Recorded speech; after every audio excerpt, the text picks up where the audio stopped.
no es esa. Sí, no se preocupe, hermano, yo lo quito. Sí, no se preocupe. Ok, hermano, vamos con la última clase.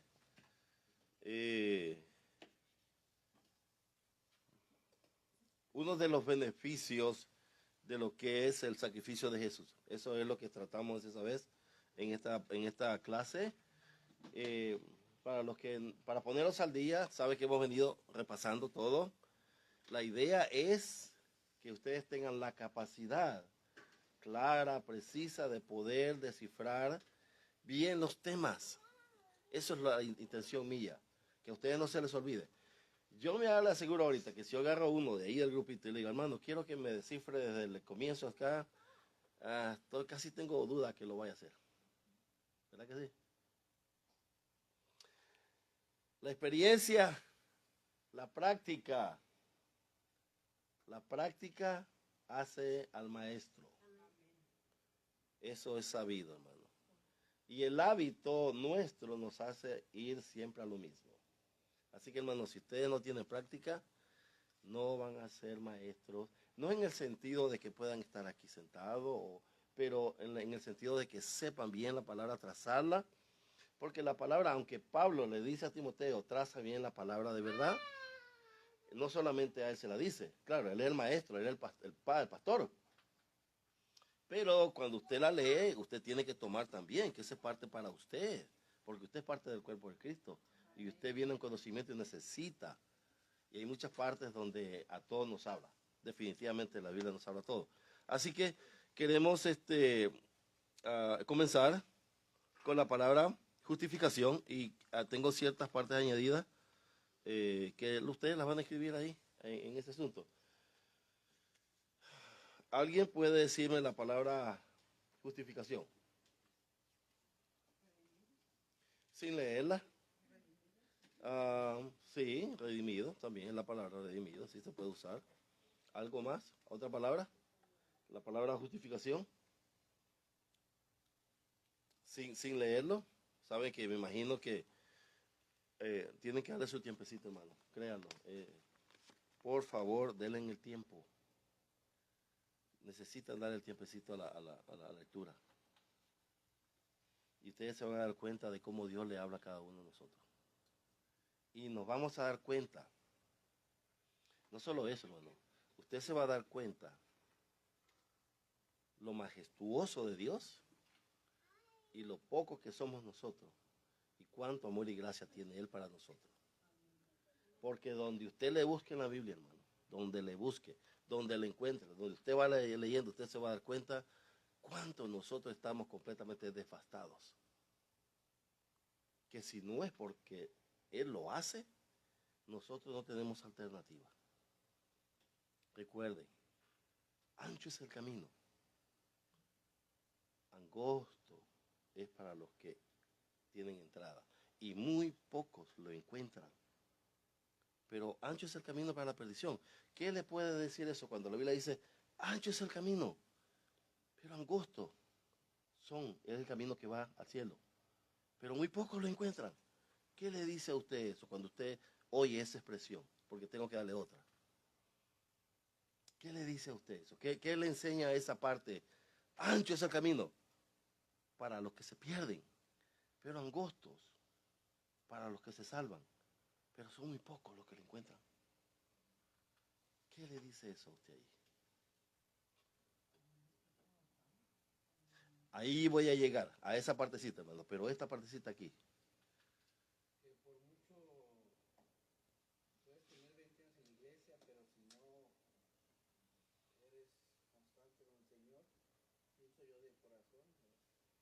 Ok, ¿alguien más? ¿Alguien más me puede dar una definición de lo que cree? Que cuando ustedes leen, eso es lo que yo quiero, que cuando ustedes lean eso, ancho es el camino para la perdición, angosto para la salvación, y muy poquitos lo encuentran. Muy pocos, pues. Son muy pocos los que encuentran eso. Sí, hermano. Bien, hermano. Quiero ponerlos a pensar, hermano. Esa es la idea. A mi entender, sí. lo poco que pudiera yo comprender, a mi capacidad, obviamente, Dios me da la oportunidad de poder aprender su palabra y que del cual, en lo que a mí concierne, me ha estado costando un poquito. Siempre requiere la persona de que lo motive a alguien, que seamos un respaldo. Sí. Porque desafortunadamente tenemos el pecado encima, la carne bastante débil, como lo sabemos todos. Mas sin embargo estamos en esa persecución, pero sí estamos con esa fe firme de que nosotros tenemos a un Dios que nos fortalece, y básicamente es escudriñando la palabra, y de esa manera podríamos entrar en ese camino que usted menciona, que es un poco, o más bien es bastante estrecho, que no podemos entrar tan fácilmente. Entonces se requiere de mucho conocimiento, que es un poco difícil. Sí, sí, hermano. Casi ahí está entrando. Lo que yo le puedo decir es esto, hermano. Ancho es el camino para la perdición, pero angosto es el camino que va al cielo, y muy pocos son los que lo encuentran. La diferencia entre lo angosto y lo ancho es que más gente se va a perder y poca gente se va a salvar. Mucha gente se va a perder y poca se va a salvar. Y encima que es angosto, muy poco lo encuentran. Muy poco encuentran ese camino. Pero está tan ancho que muchos se van a perder. De hecho, mucha gente se va a perder. Más gente se va a perder que la gente que se salva. La hermana dijo, todos somos llamados, pocos somos los que entramos ahí. El cielo sufre revolución. ¿Y qué dice? Solo los violentos lo arrebatan. Pareciera que Dios está diciendo que por causa nuestra es que nosotros vamos a entrar. Pero no, hermano, en realidad solo el valiente es el que logra meterse, no porque él quiera, es porque se dispone. Solo el valiente se dispone, hermano. Solo el valiente se dispone a que Dios lo traiga. Porque estamos luchando. Aún la gente de afuera está luchando tan duro con el mundo que está completamente... Se va, está yéndose. Casualmente, en la farándula acaba de morir un personaje muy famoso. Ok.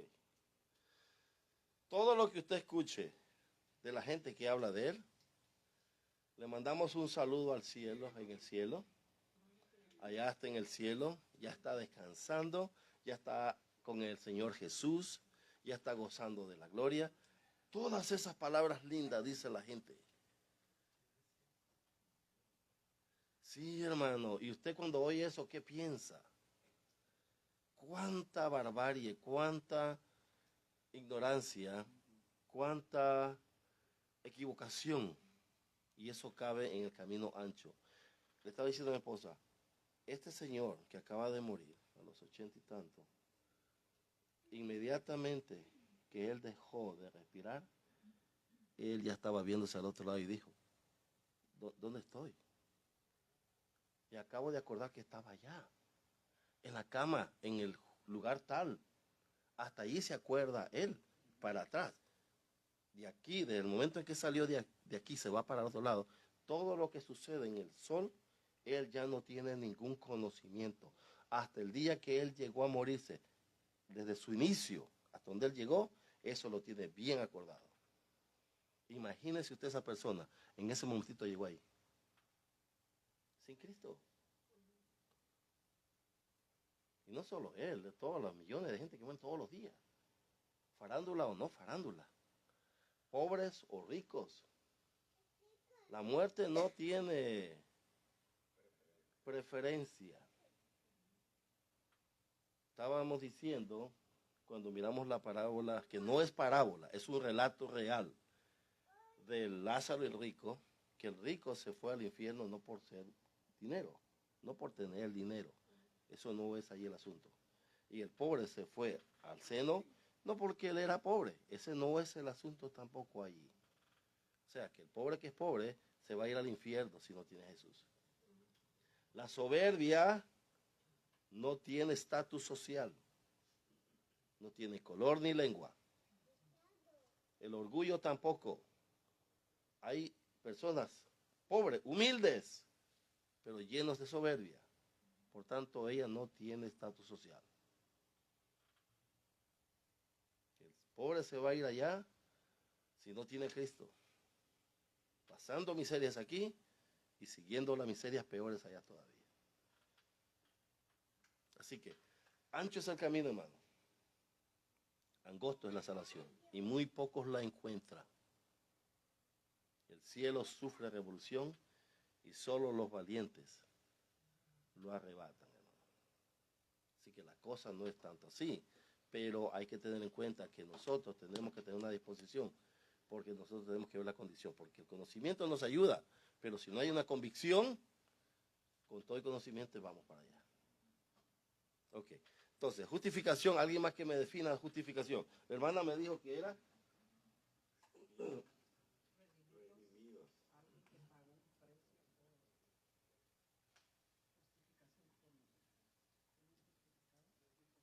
redimido. ¿Algo más?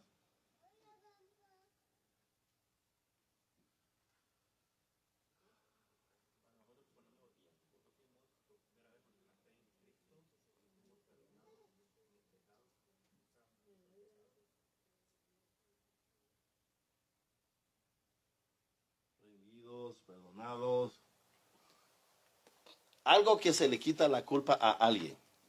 Eso es. Alguien que tiene una culpa y se le es quitada. Absolutamente nada. No tiene nada ahí. Esto dijimos.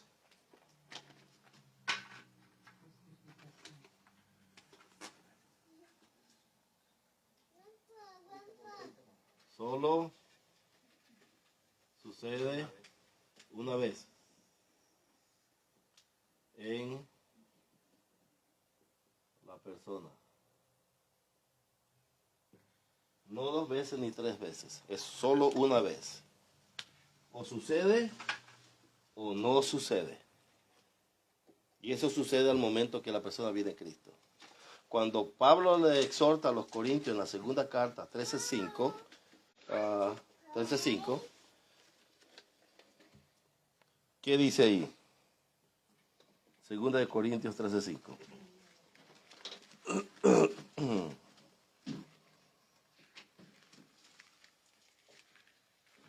Dice, examinaos a vosotros mismos Uh-huh. si estáis en la fe. Uh-huh. Probaos a vosotros mismos.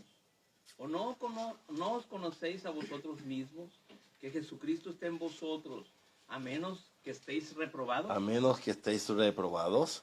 Pablo le hace una exhortación que no debe de dejarse hacer a la iglesia.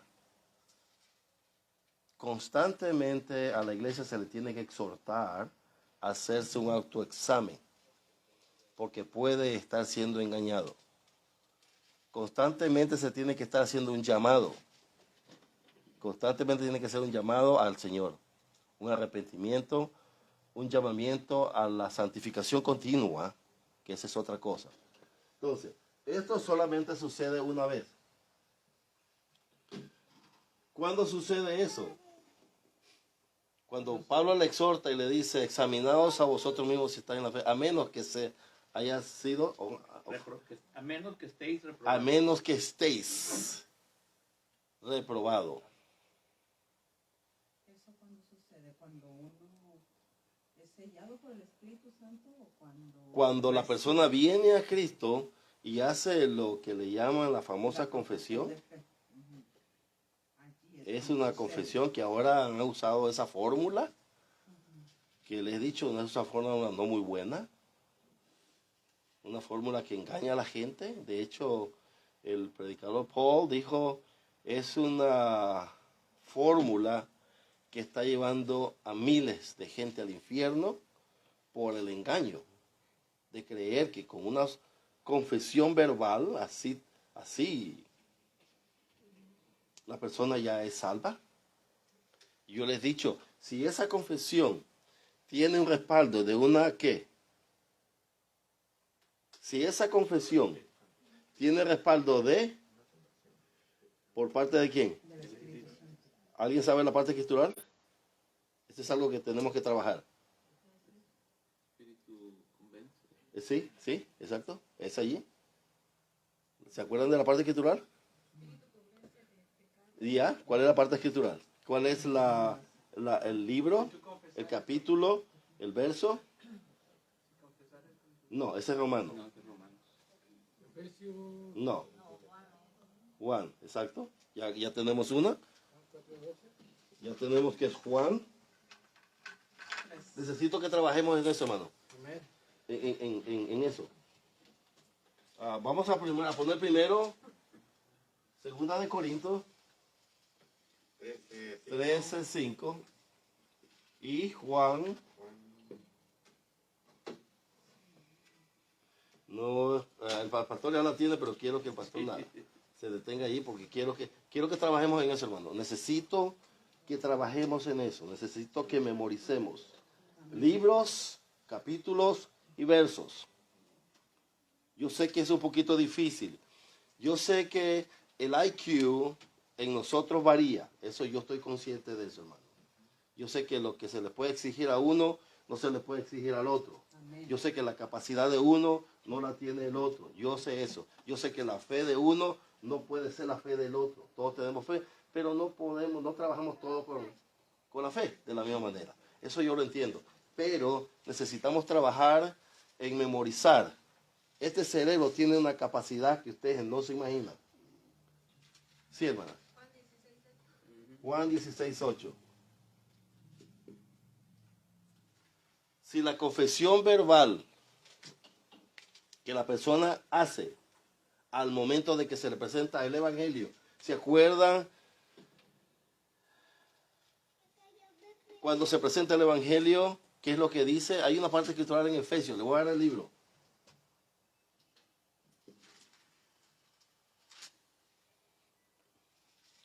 Hay una parte escritural en Efesios donde dice que hace uno una presentación del Evangelio.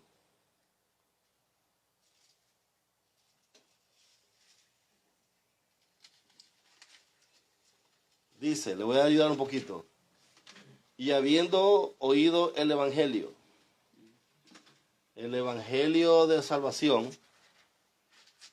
¿dónde está? 1:13.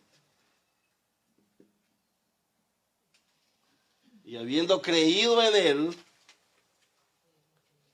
fuisteis sellado con el Espíritu Santo de la promesa. Y no solamente es esta parte, ¿no? Hay como unas 6. De hecho, 13:5, allí inmediatamente le dice a usted que tenemos el Espíritu dentro, Jesús dentro de nosotros. Porque dice, ¿y no sabéis que Jesús vive ya? Eso quiere decir que si Jesús vive, es porque el Espíritu ya vive en nosotros. Automáticamente tenemos que saber eso. Jesús no vive en alguien si el Espíritu Santo no está ahí. Inmediatamente la deidad viene a vivir en el creyente. Entonces, Efesios 1:13 dice que habiendo escuchado el Evangelio de salvación, habiendo creído en él, fuiste sellado con el Espíritu Santo de la promesa. Juan 16:8 dice que hay una confesión. Entonces, cuando una persona confiesa, se le presenta el Evangelio, hace una confesión. Juan 1, lo voy a ayudar aquí. Juan 1:12.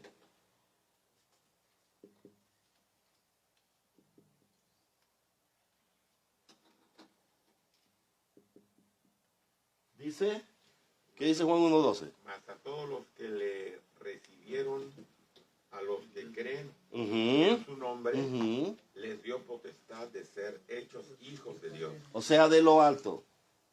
Porque él hace un contraste después de leer más abajo. Él hace un contraste inmediatamente. El contraste es para que la gente entienda que no es de carne y sangre. O sea, no es de una relación humana. Eso es lo que significa carne. Sangre y carne es relación sexual humana. Por eso dice de lo alto. De arriba. Nace de allá. Él tiene el poder de hacerlo. Entonces, cuando hay una confesión, hermano, una confesión verbal para aceptar a Jesús, hay algo que sucede previamente ya. Me lo acaban de decir. ¿Qué es? Ya. Como hay una confesión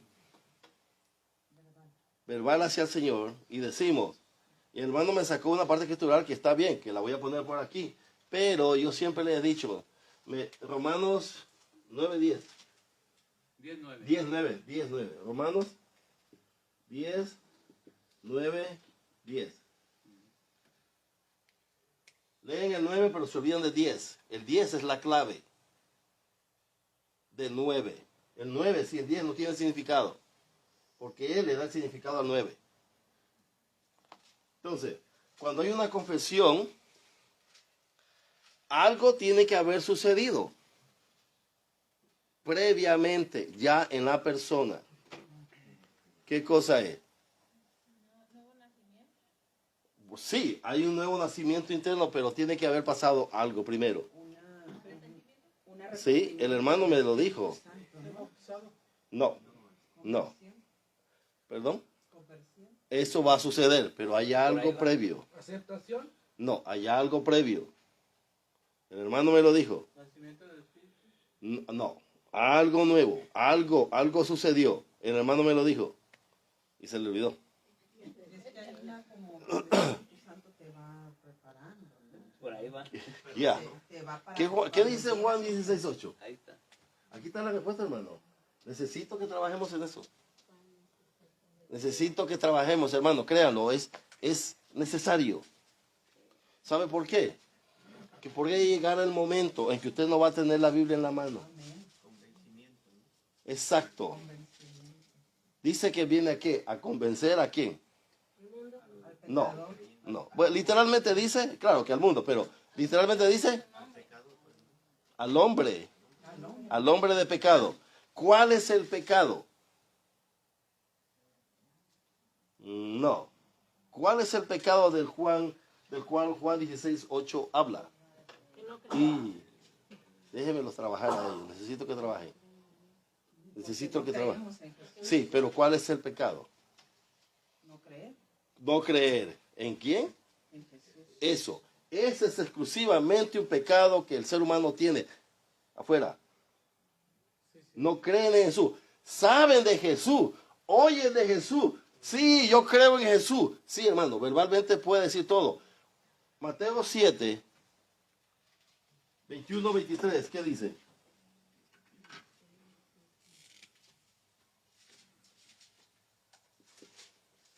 ¿Mateo 7 qué? 7, 21-23. No todo el que me dice Señor, Señor, entrará en el reino de los cielos, sino el que hace la voluntad de mi Padre. ¿Qué más dice? Dice, muchos me dirán en aquel día, Señor, Señor, no profetizamos en tu nombre, y en tu nombre echamos fuera demonios, y en tu nombre hicimos muchos milagros. Y entonces les declararé, nunca os conocí, apartados de mí, obreros de mal, hacedores de maldad. Nunca los conoció, hermano. Nunca. No dice, te conocí un periodo de tiempo, por un periodo te conocí, o no te conocí nada. No, es que nunca lo conoció, hermano. Nunca. Sino que conoce a aquellos que hacen ¿qué? Del Padre. ¿Cuál es la voluntad del Padre? Ya, esa es una de ellas. Que procedamos todo a qué. Esa es la voluntad del Padre. Cuando Jesús está con un grupo de gente, hermano, tal vez se acuerda, está en Marcos, creo que Marcos 3, si no me equivoco. Él está con un pequeño grupo de gente y resulta que llegan a él la mamá y los hermanos. ¿Se acuerda? Sí. Ok. ¿Cuál fue la respuesta? La respuesta es tan tremenda. Dijo, mi madre y mis hermanos son los que hacen la voluntad de mi Padre. ¿Se da cuenta? No estaba rechazando a la madre, no. En sangre sí. Pero estamos cuestionando una cuestión espiritual ya. Mi madre y mis hermanos son los que hacen la voluntad de mi Padre. Esos son. Así que la sangre, hermano, si María no se ha repetido, pero no, sabemos que al momento en que le vino el mensaje, ella declaró algo muy interesante, que desgraciadamente la teología católica lo tuerce, lo ha torcido y así lo tiene por años. torcida y se agarra de ahí. Ok, entonces justificación es haber sido redimido y perdonado. Y solo sucede una vez en la persona, cuando esta partecita hace el trabajo en la persona, o sea, el Espíritu Santo. Esto sucede cuando se escucha el Evangelio.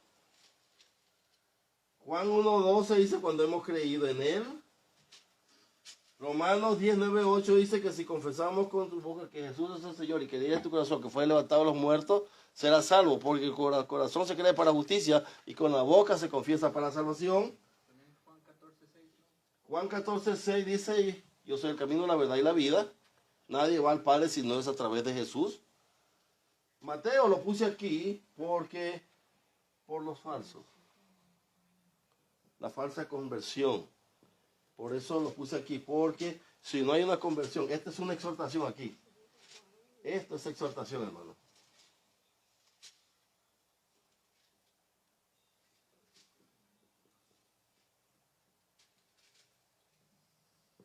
Exhortación a un análisis continuo en la persona. O sea, él lo hizo, es un autoanálisis, él lo hizo por el comportamiento demasiado deliberado de la iglesia. Es por eso que él hizo una exhortación ahí, porque la iglesia tenía un comportamiento demasiado liberado y había necesidad de ponerles un pare y decirles, necesito que ustedes se examinen. Esto es para la iglesia. Esto debe ser todo el tiempo, hermano. Todo el tiempo. ¿Por qué? Porque el pastor no es omnisciente. Él no conoce el corazón de la gente. Él nos conoce aquí, no nos conoce allá. Cuando estamos con Él, podemos ser alguien. Cuando no estamos con Él, podemos ser otra persona. Por eso esto es necesario. Porque eso es una autoexhortación a un continuo análisis, no porque tal vez estemos perdidos, sino simplemente porque andamos desviados. Y hay cosas que necesitamos continuamente mejorar en nuestra vida. Todos los días. Todos somos así. Todos tenemos ese problema. Todos, hermanos. Así que no se sientan que ustedes serán los únicos porque lo digo aquí. No, todos tenemos el problema. Todos tenemos ese problema. De una u otra manera. Tal vez en lo que yo falle, usted no falla. Ella no falla, fallar en otra, usted fallar en otra cosa. Pero ahí estamos. En ese patinar continuo. Ok. Entonces sí entendemos que justificación es perdonar, ser redimido, solo sucede una vez. Si no sucede en el momento de que se presenta el Evangelio y no entra en función el Espíritu Santo, esto no sucede. Hay una parte escritural que quiero sacarle, hermano. No, se lo voy a leer aquí en Romano. Porque voy a ir a sacarle algo, pero quiero sacarle en Romano. Romanos capítulo 5. Y no solamente esa. No solamente esa. Le voy a sacar Efesios algo rapidito.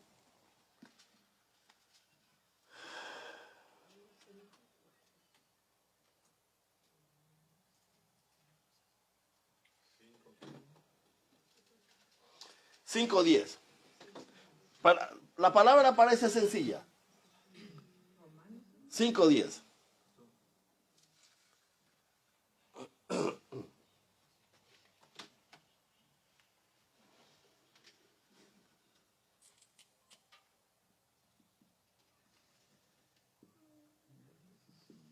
Los negros, ¿sabe qué? Voy a usar lo negro para indicar lo malo. Sí, voy a ponérselo aquí. Romanos 5:10. ¿Qué dice? Porque si siendo enemigos, Pare ahí. Ya con eso batizó. bien enfatizado. Es todo. Mira lo que era usted y yo. y lo que es la gente afuera. Hay un problema, hermano, y vamos a tratar el tema después, el tema del amor de Dios para con la gente. Vamos a tratar eso, porque hay algo malentendido por ahí, hermano. Yo quiero hacer lo posible de ponerlo bien para que se entienda. No es que lo voy a poner a Dios como hermano, no es así. Pero quiero que se entienda bien eso, hermano. Porque si Romano a mí me dice que yo era enemigo de él, entonces ¿dónde puede estar el amor de Dios ahí? Ahí está el amor de Dios, hermano, pero soy enemigo. No había paz. Romanos capítulo 5 dice, no había paz entre él y yo. Había una disensión continua, un choque continuo. Enemigo. ¿Cómo estará la gente de afuera? ¿Cómo estará la gente que está en la iglesia y no se ha convertido todavía porque no tiene ese proceso y está siendo engañado? No solo eso, Efesios capítulo 2, ¿qué dice?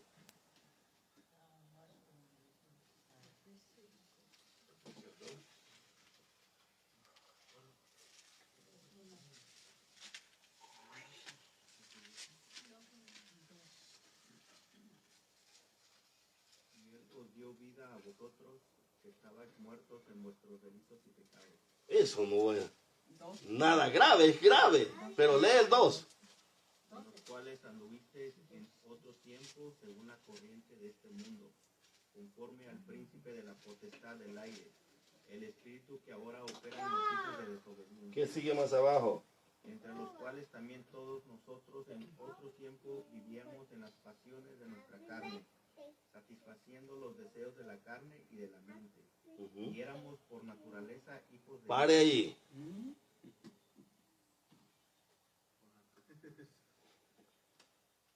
Pare ahí. ¿Usted cree que Dios está contento con la gente de afuera? Hermano, hay una disensión completa. No hay unión. Son enemigos. Dios los considera enemigos. Tienen la ira de Dios sobre la cabeza. Todos los días. Entonces, si eso es así, ¿cómo reconcilio a Dios? Todo esto, hermano, ¿cómo reconcilio eso con el amor de Dios? Ese es el tema.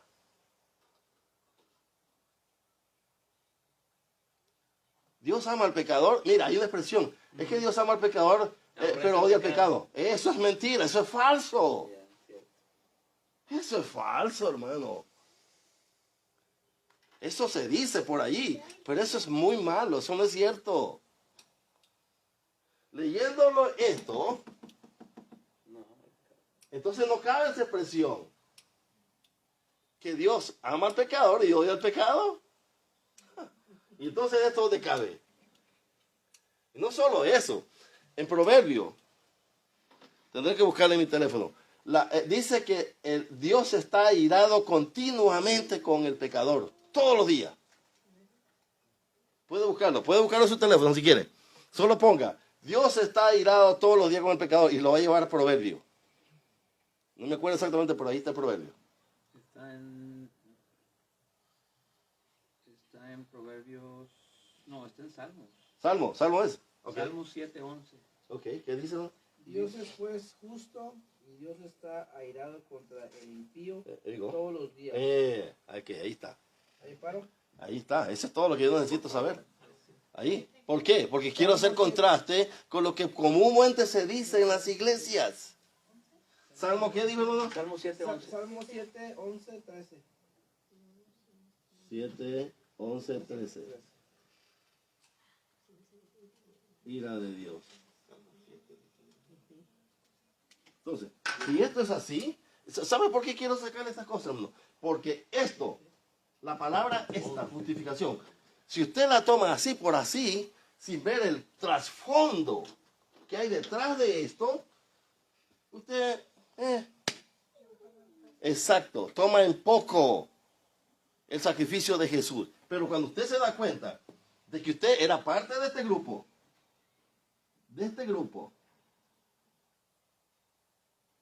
¿cuál otro?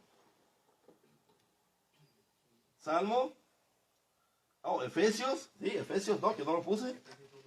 Efesios 1 al 1 y 3. 2. Efesios 1, 2 al 3. 2, del 1 al 3. Y le dije la otra a Romanos 5, 10. 1 y luego el 10. Ajá. Si usted lee, usted estaba aquí, aquí, aquí. Y lo más drástico es la gente que está en la iglesia y todavía está aquí.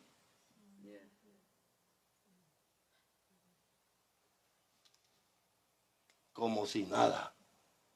Y es que si no se entiende el plan de redención, que esa es la base de todo lo que Dios trazó para la humanidad, entonces estamos bien perdidos. Sí, hermano. Si no entendemos Sí, el plan de redención.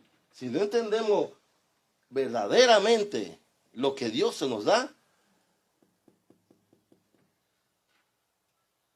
es por esta causa. Y no solo eso, hay mucho más, pero yo le estoy dando unas cuantas ahí del grupito donde todos estábamos. Romanos 5, 1, 10. Esto muestra dónde estábamos nosotros. Esto muestra el evangelio que se nos presenta. Esto muestra la convicción del Espíritu Santo. Y no solamente Tito, Tito 3:5, el otro.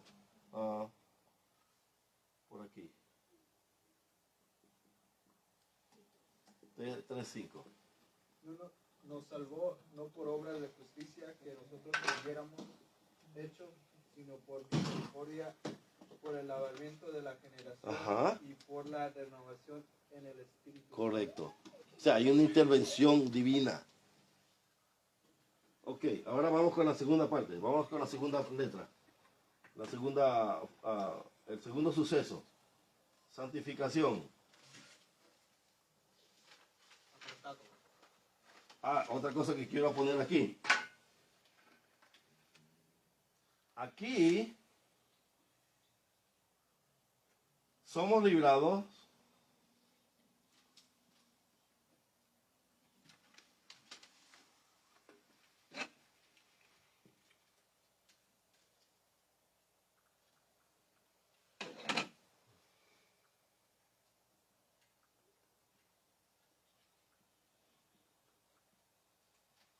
del poder del pecado del pasado. Ok, ahora vamos con el número 2.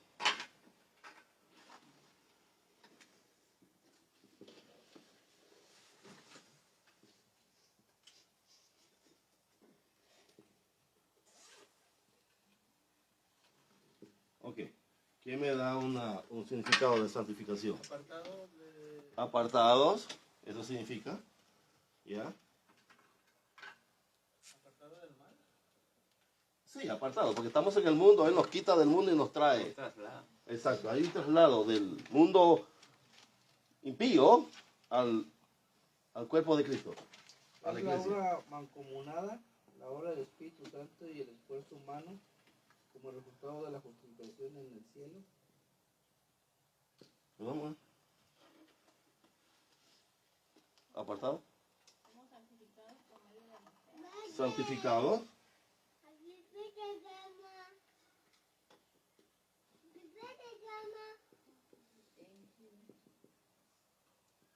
¿Qué más?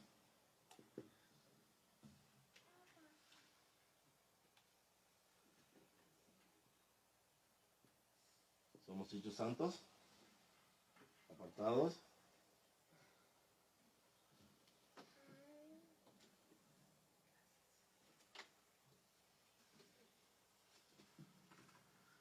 Voy a ver si me logra entrar aquí.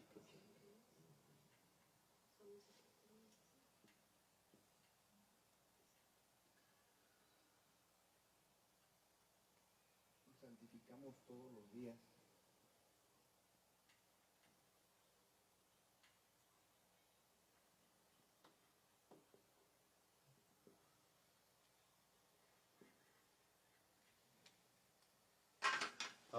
Tiene algo. Hice una ilustración en la clase Una como una tela, algo gruesa, no gruesa, algo grande que yo pueda poner como para cubrir. ¿Purificado? No. Santificado significa ser apartado, santificado y hechos santos. Eso es lo que significa ahí. Pero no entraría ahí también purificación por la purificación. El asunto aquí está aquí, porque Él nos purifica de esto. Porque usamos, recuerda que usamos la... Ok. Somos librados del poder, no, del pecado,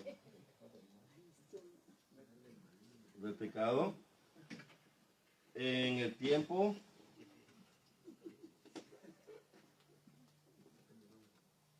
presente.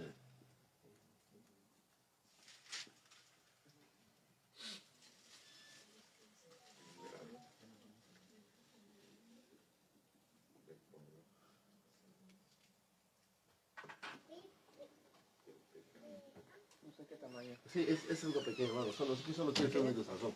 Sí. Está bueno que sea rojo, qué bueno. No, está bueno ahí. Sí, simbólico, está bueno. Hermano, venga usted, hermano. Usted es el más delgadito, usted no tiene pena. No, me quiero la grava más grande. Venga, la cobija, no, hermano.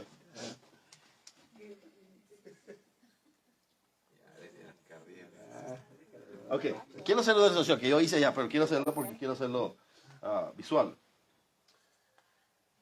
Hemos sido justificados, dice, somos librados del poder del pecado, del pasado.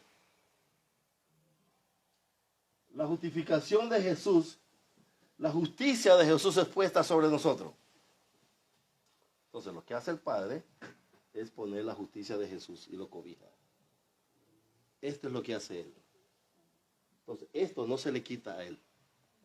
Esto lo tiene 24 horas al día. Todos los días. No importa si Él hace una falla. Ese es un tema que trataremos. Ahorita quiero tratar esta situación ahorita. Vamos a tratar después las fallas que uno comete. Esto es todos los días. Cuando el Padre lo ve a Él, ¿a quién crees que ve? La justicia de Jesús está puesta sobre Él. Porque es la justicia de Cristo el que lo cobija de pies a cabeza, de la cabeza hasta los pies. Eso es todo lo que el Padre ve. Él no ve otra cosa. Digo, los temas aquí en la tierra, cuando nosotros nos comportamos, lo que hacemos, ese es algo que vamos a tratar también. Pero esto es así, esto no se quita. Aun cuando la persona comete las fallas, esto es lo que ve Él. Él no ve. Él ve a alguien como que nunca jamás pecó. Nunca. Hasta ahí llega lo que Jesús hace. El problema que tenemos nosotros es que no entendemos el sacrificio de Jesús. Malentendido. No tenemos el concepto pleno, a plenitud, entender lo que Él ha hecho, lo que Él hizo por el mundo. Por eso le digo, hermano, cuando la gente muere sin Cristo y en aquel día esté y se dé cuenta que Cristo pagó por él y él se fue al infierno porque él quiso irse y Dios dijo que eso es lo que quiere, entonces te envío, él se va a dar cuenta que esto lo tenía para él y él no lo quiso.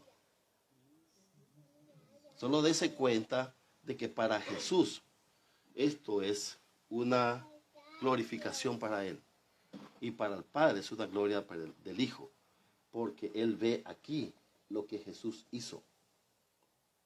Esto es lo que él ve. Él no ve al pecador que todavía está con problemas. Él ve esto, lo que Jesús hace. Okay. Después vamos a hacer lo otro. Ok, ya está, hermano. Eso es todo. Entonces, la justicia es puesta sobre nosotros. Eso es lo que ve todos los días.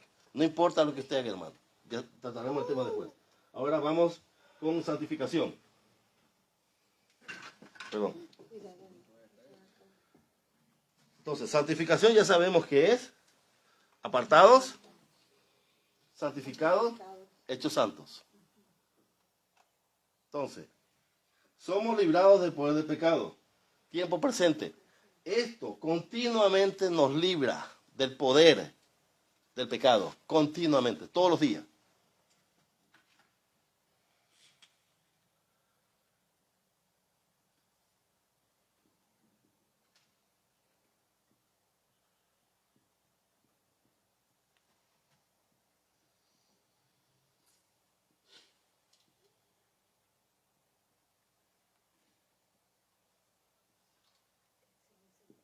La santidad de Jesús es puesta. Es lo mismo, hermano. ¿Alguien que se puede prestar?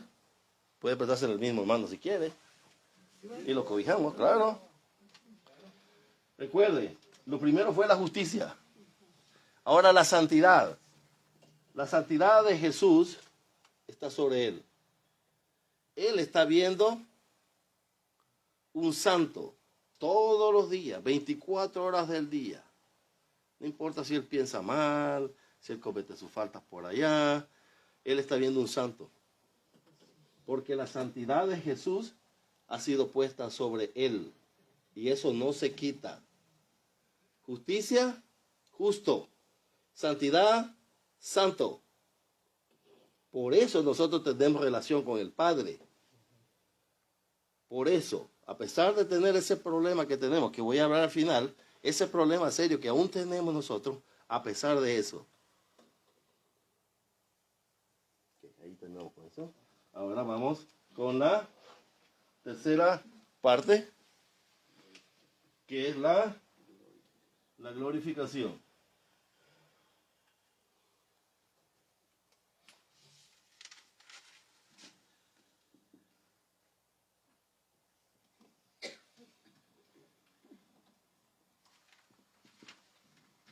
Ok. Aquí vamos a entrar en el tema. ¿Qué es la glorificación? Voy a poner unas partes escriturales aquí. Voy a poner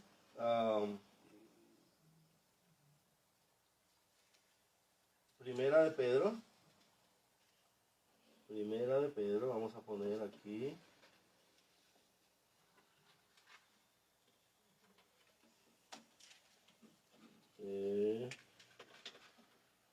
Del 3 al 5.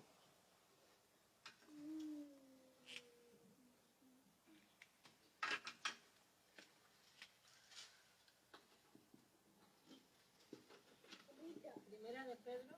Del 3 al 5. Asimismo vosotras, mujeres, ¿están sujetas a su marido? No, Primera de Pedro del 3 al 5. Primera de Pedro del 3 al 5.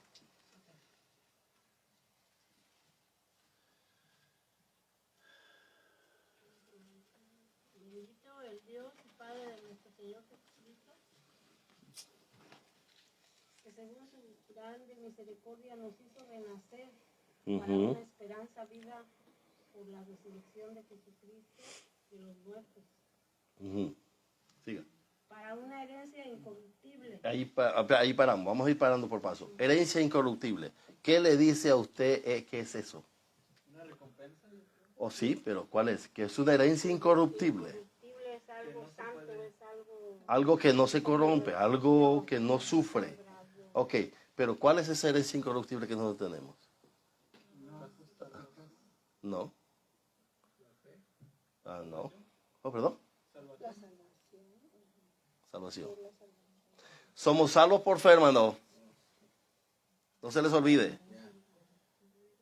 Pero cuando habla de eso, significa de un término final. Nosotros somos salvos por fe. Pero recuerden, salvos por fe, pero tenemos problemas. A veces no nos queremos entre los hermanos. No nos soportamos entre nosotros los hermanos. Nos criticamos entre nosotros los hermanos. Nos miramos de ojo entre nosotros los hermanos. Hablamos de los hermanos unos con otros y hacemos un gossip por ahí. Así estamos, así. Ese problema tenemos, serio, en la iglesia tenemos ahí. Así que no, hay que ver lo que así es, porque así es. Es un hospital donde constantemente somos tratados de un cáncer maligno. Pero Cuando habla de una herencia incorruptible, es la salvación. Siempre piensen en eso. Cuando ustedes están leyendo algo, hermano, ustedes tienen que encontrarle un significado. Si ustedes leen allí, ¿qué significará? ¿Qué dice? ¿Qué es eso?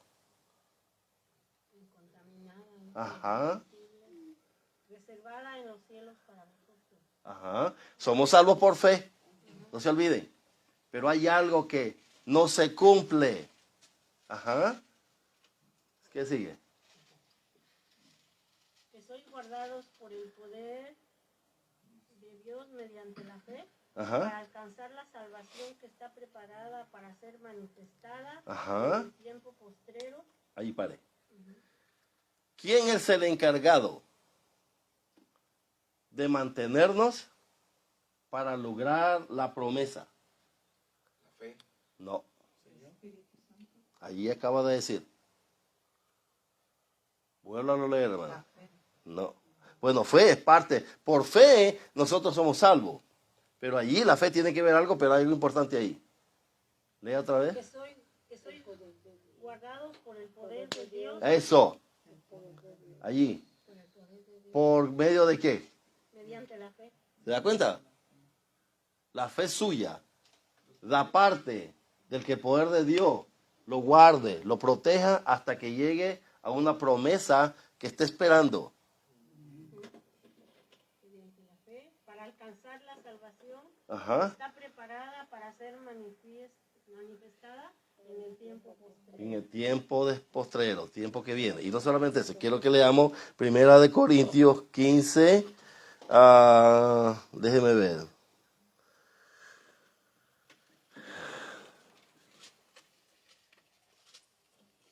Del 42 en adelante, podemos leer. Sí, del 42 en adelante. Ahí habla mucho concerniente el mismo tema, pero diferentes palabras. Se lo voy a leer. Así también en la resurrección de los muertos se siembra en corrupción, se resucita en incorrupción. Se siembra en deshonra, se resucita en gloria. Se siembra debilidad, se resucita en poder. Se siembra cuerpo animal, o sea, cuerpo natural, el animal. ¿Resucitamos en qué? Cuerpo espiritual. Hay cuerpo animal, dice, y hay cuerpo espiritual. Así también está escrito. Fue hecho el primer hombre, Adán, alma viviente, y posterior Adán, espíritu viviente. Por esa razón es que nosotros tenemos lo anterior. Mas lo espiritual no es primero, sino lo animal, o sea, lo natural. Luego lo espiritual. El primer hombre es de tierra. El segundo hombre es, el Señor es del cielo. Quiero leerle más abajo. Quiero irme también, tales personas, pero le digo, hermanos, que la carne, el 50. Pero esto digo, hermanos, que la sangre, carne y sangre no puede heredar el reino de los cielos, ni la corrupción hereda la incorrupción. Y aquí os digo un misterio. No todos dormiremos y empieza la cuestión del rapto, del levantamiento de la iglesia. Pero en el 53, porque es necesario que esto corruptible se vista de incorrupción. ¿Qué cosa es incorrupción? Santo. Algo santo, sí, pero dice que esto que es corrupto se va a vestir de algo incorrupto. O sea, ya no vamos a tener la glorificación, que no vamos a tener la... Ya, vamos a ser vestidos de eso. Eso todavía no es. Esto sí, esto es garantizado, hermano. Esto todavía es en el futuro. Pureza de vida y santidad de costumbres referida especialmente a justicia y castidad. No sé, ¿está leyendo la palabra? Sí. ¿Glorificación? La palabra no. Sí, pero es ¿Qué cosa? Ajá, no, de incorrupción. Ok. No, definición del Definición, está hablando. diccionario. Ok. ¿Se acuerda? Hay una palabra en el... Pero bueno, tenemos esto. Lo cual incorrupto, es necesario que esto corrupto sea incorrupción, esto mortal se vista de inmortalidad. Cuando esto corruptible se haya vestido de incorrupción y esto mortal se haya vestido de inmortalidad, entonces se cumplirá la palabra. Sórbida. Estaba veniendo con mi esposa. ¿Qué significa la palabra sórbida? La palabra sórbida. Encontré un significado como algo que se absorbe, que se traga, que se succiona. Eso me salió a mí en definición. Sólido es como Sórbida. sórbido. Sorbi. Sorbi. Sórbida. Sorbio. Sórbida. Sobrio. Esa es otra cosa. Sobrio es algo que está en control. Sórbida es como absorber. ¿Cómo dice ahí? Eso es lo que me encontró en mi definición. Dice aquí la definición bíblica, se refiere a la victoria en muerte. Ajá. Es decir, considerar la muerte como una victoria. Es una realización de una persona más que una pérdida en sí. En el mundo terrenal es habitual creer que una persona que ha vivido 90 años ya ha vivido lo suficiente, pero esto no es así. Lo que importa es vivir en plenitud cuando los mejores... Esto se hace una sórbida. Ok. Eso es algo bíblico. ¿Dónde está tu sepulcro? Sí, se le está dando la definición de hasta la parte escritural, porque esto es lo que dice. Sórbida es la muerte en victoria. Lo que quiere decir es que la victoria tiene control. La opaca, la toma, la controla. Porque en algunas definiciones dice gulp, G-U-L-P, es como tragar. Otra definición que me dice zip, como de absorber, ¿así? Creo que significa eso. Aspirar. Ajá. Give me a sip. Algo como un sorbo. Como sorbo. Algo así. Con un popote. Yeah.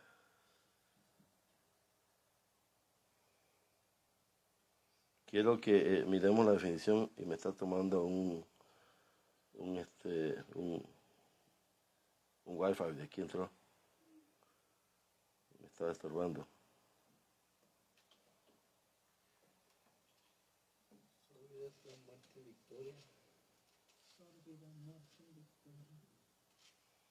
Yeah. Sipping aparece como sipping.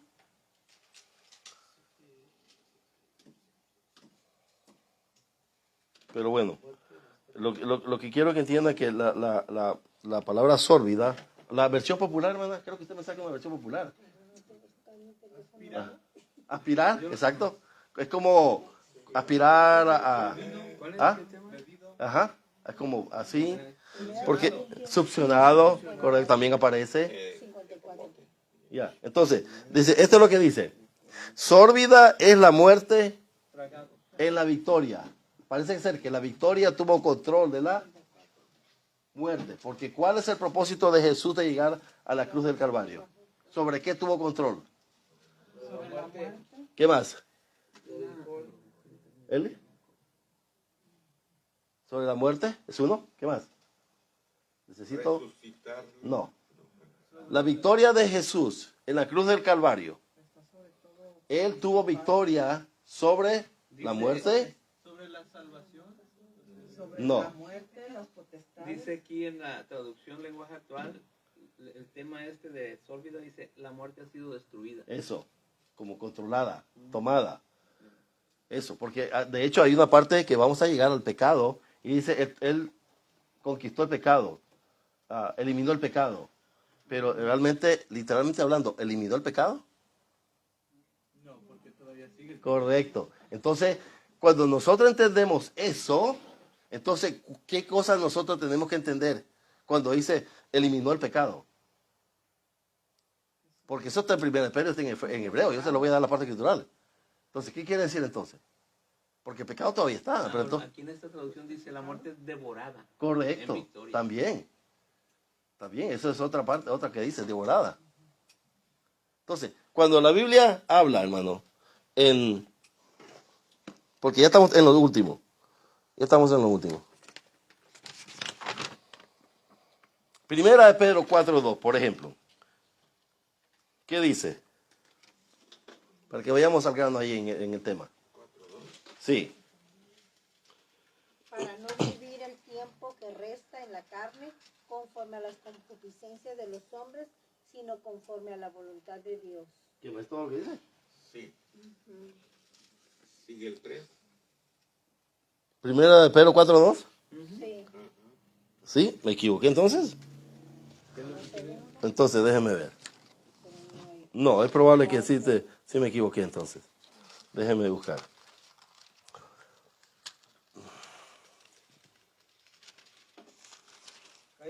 Ahí en el 1 dice, por tanto, puesto... Oh, 4:1, perdón, 4:1. Dice, por tanto, puesto que Cristo ha padecido en la carne, ármense también ustedes con el mismo propósito, pues quien ha padecido en la carne ha terminado con el pecado. Ok, ahí está. ¿Qué significa para ustedes terminar el pecado? Que son incorruptibles o alguien haber sido... Comenzamos. ¿Tenemos pecado? Sí, somos pecados. Ok. Entonces entendemos que todavía tenemos pecado. Entonces volvamos a la pregunta. Terminó el pecado. ¿Qué significa terminó el pecado? Porque yo los voy a llevar a 1 Corintios, otra vez 15. Pero quiero ver esto. Porque no solamente eso. Hebreos 9:26. No quitando 1 Pedro. Hebreos 9:26.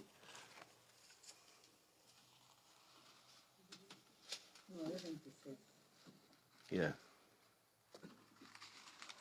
De otra manera le hubiera sido necesario padecer muchas veces desde el principio del mundo, pero ahora en la consumación de los siglos se presentó una vez para siempre por el sacrificio de sí mismo para quitar de en medio el Para pecado. quitar de en medio el pecado. Singular. No está hablando plural ahí. Singular. Hebreo dice quita de en medio el pecado. Y 1 Pedro dice terminó el pecado. Entonces, si esas dos partecitas indicara o parece indicar que como que quitó algo y ya no está allí, nosotros nos damos cuenta, porque hay varias partes en las escrituras, y Pablo tuvo un problema conflictivo cuando él se da cuenta de que él quiere dejar el agua, pero siempre le da el problema de robarse el agua. Y resulta, yo quiero hacer lo bueno, pero siempre me entra la manía de robar. Por darle un ejemplo. Lo malo se me presenta. Ya. Sé hacer lo bueno, pero siempre termino haciendo lo malo. Entonces él se da cuenta, al final, el pecado que aún mora en mí. Entonces, ¿cómo nosotros entendemos estas partes escriturales? Quitó de en medio el pecado y 1 Pedro también habla del tema. Entonces, ¿cómo lo voy a entender yo ahí? Que constantemente somos perseguidos por No, pecado. no. Porque recuerden, estamos tratando el tema del sacrificio de Jesús. Ese es el tema que estamos tratando. Jesús, el sacrificio de Jesús con respecto a nuestra vida pecaminosa. Eso es lo que estamos tratando, el tema. Por eso estamos tratando estas cosas aquí. Y estamos tratando esta promesa que está aquí, que la leímos 1 de Pedro. Pero aquí hay dos cosas que me dicen, no solamente allí. Quitó de en medio el pecado. Y 1 de Pedro habla lo mismo, solo con diferentes palabras. Entonces a mí me da a entender como que quitó el pecado y ya no hay. Pero ese es el problema. Hay gente, hermano, yo he tenido conversaciones con gente que usted no la hace entender, pero ni para nada. No le hace entender. Con el problema este. Ok, déjeme leer ahora 1 Corintios 15 y va a ver qué va a entender ahí. 1 Corintios 15, porque ahí nos da una... 15 qué. 5:56. Volvemos otra vez a la cuestión de sórbida. ¿Dónde está, oh muerte, tu aguijón? ¿Dónde está, oh muerte, tu aguijón? La pregunta, ¿sabe? Una de las clases que di en un momento en la iglesia que estuve aquí en Garden Grove era gramática. castellano, pues, la literatura. Y le decía, hermano, cuando usted lee la Biblia tiene que darle el tono, el sentido, el alto, el bajo, la expresión, todo eso, todo. No le quite eso, hermano, que eso tiene, por algo está allí. Por ejemplo, yo le digo, ¿dónde está, oh muerte, tu aguijón? Y yo hago el tono, tu aguijón, levanto el tono. Todo tiene su sentido. Pues esa era una de las clases que yo tenía y decía, hermano, necesitamos saber leer la Biblia. Hay gente que lee la Biblia, hermano, y la lee con... Que si fuera comida estuviera bien llenito. Porque punto y coma se lo lleva. Nada, nada, hermano. Lee, pero... No, hermano, todo tiene un tono. Altos y bajos, usted baja tono, usted lo levanta, usted hace expresión con la cara. Hermano, yo en Crónicas, la verdad que me voy con puros reyes que no entienden. Te queda reinado, hermano. Y nada más le hago trampa a mi esposa y ya voy en segunda de Crónicas. Sí, sí. Voy en segunda, hermano, dándole más velocidad. Por eso cuando se comparte la palabra, nos gusta hacer los énfasis. Sí. Son enfatismos. Parece mentira, hermano, pero créalo. Hace efecto. Hace efecto, hermano. Cuando usted lee como es, impacta. Impacta, créalo. Parece tonto, pero impacta. Entonces, ¿dónde está, oh muerte, tu aguijón? ¿Dónde, oh sepulcro, tu victoria? Ya que el aguijón de la muerte es el pecado. ¿Y el poder del pecado? La ley. Ah. Si usted entiende esto, usted entiende aquello. ¿Por qué cree que dice que quitó de en medio el pecado? ¿Dónde está, oh muerte, tu aguijón? La muerte tiene un aguijón. ¿Dónde, oh sepulcro, tu victoria? Ya que el aguijón de la muerte, es el pecado. El pecado tiene un poder. Ese es el aguijón de la muerte. Y el poder del pecado, la ley. ¿Dónde fue llevada la ley? A la cruz. Entonces, ¿qué es lo que hizo Dios, Jesús, cuando lleva el pecado a la cruz? ¿Qué le hizo al pecado? Él no lo quitó como literalmente se entiende, porque no es ese significado. Él está allí. Pero pareciera que dice que lo quitó, ya no hay más. Sí hay, hermano, porque es una lucha terrible todos los días. Entonces, ¿qué es lo que hizo Jesús? No. No. Ya que el aguijón de la muerte es el pecado y el poder del pecado la ley. Perdonó el pecado. No. Venció. Venció. Es la palabra correcta. Venció el pecado. Controló el pecado. Tomó control del poder del pecado. Esto, hermano, ¿no lo venimos leyendo aquí? Nos libra del poder del pecado del pasado. Nos libra del poder del pecado del presente. Y nos libra del poder del pecado del futuro. ¿Se da cuenta? Control. Él no tiene para nada, absolutamente nada sobre usted. Lo está martirizando todos los días. Sí, todos los días lo martiriza. Y nos aleja de la iglesia. Nos hace hablar mal del Señor. Todos los días contristamos al Espíritu Santo. Nos metemos debajo de la mesa ahí por darle una expresión. Sí. Pero Él, ni la ley, ni el pecado tiene el poder para mandarlo al infierno. Porque ese ya está controlado todo. Él lo controló todo. Sí, lo va a hacer todo aquí. El pecado le va a hacer muchas cosas aquí. Pero Él no tiene el poder para que usted sea condenado y sea enviado al infierno. La ley ya no la va a condenar a usted. Entonces dice la gente, entonces debemos de cumplir la ley. Ay, muchachos, mire, la ley está en función para el cristiano, no para cumplirla, para salvarla o lo condene. Es nuestra regla, parámetro moral. Es nuestro estándar moral. Eso no se quita. Es un estándar moral que todos tenemos, tanto el de afuera como el de nosotros, aquí adentro. Es el estándar moral universal que tenemos mientras estamos donde estamos.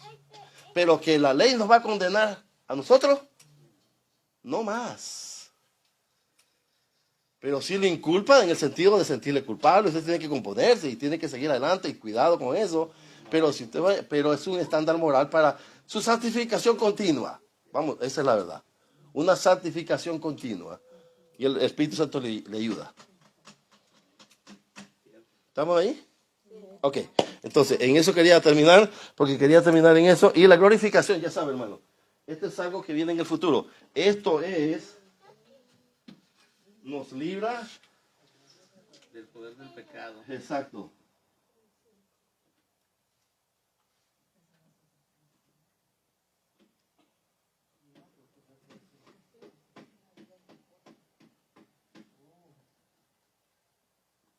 Del futuro. Del futuro. Y la glorificación, lógicamente, que no es puesta sobre nosotros, porque la glorificación es simplemente un cambio de cuerpo. Y hay varias partes escriturales que ya leímos ahorita ahí. Primera de Corintios, leímos al 15, del 44 al 54. Vamos a poner. Primera de Corintios, 15 hasta 56. Sí. 15, 55. Que habla de cuerpo incorruptible y todo eso. Es a lo que me refiero. ¿Okay? Del 44. Por darle un ejemplo. Porque hay otra parte de 1 Corintios 5. Déjenme ver si lo encuentro. 44.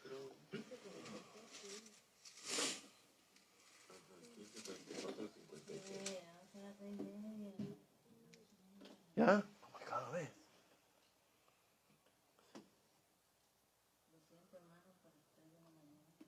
Yo voy.